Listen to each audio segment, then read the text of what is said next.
इस वक्त railway station Quetta के बाहर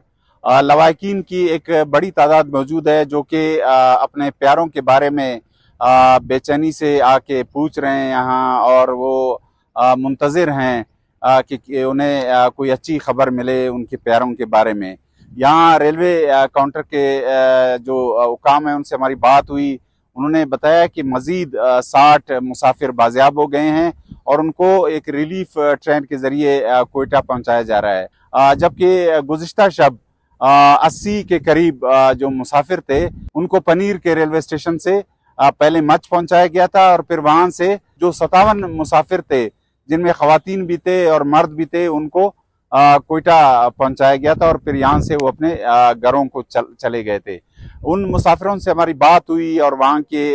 जो सूरत-ए-हाल थी उनसे जानने की कोशिश की। उन्होंने बताया कि वहाँ एक बिल्कुल खौफनाक माहौल था और बिल्कुल क़यामत का मंजर था। लोगों ने बताया कि पहले एक बहुत बड़ा धमाका हुआ और उसके बाद फिर ट्रेन रुकी, और उसके बाद मुसल्लह अफराद की एक बहुत बड़ी तादाद थी जो कि वहाँ ट्रेन के करीब वो लोग आए और मुसाफिरों को कहा कि वो जल्दी से बोगियों से निकले और यहाँ से चले जाएं। दूसरी जानिब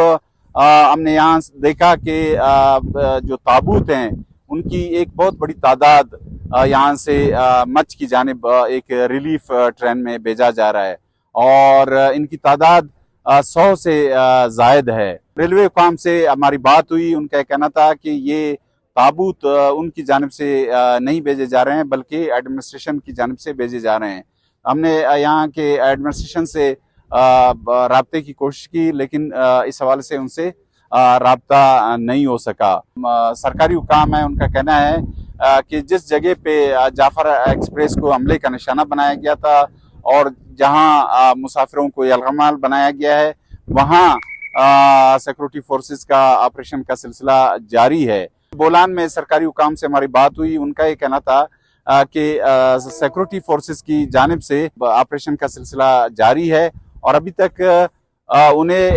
जो हलाकतें हैं या जख्मी होने वाले अफराद की तादाद के बारे में नहीं बताया गया है।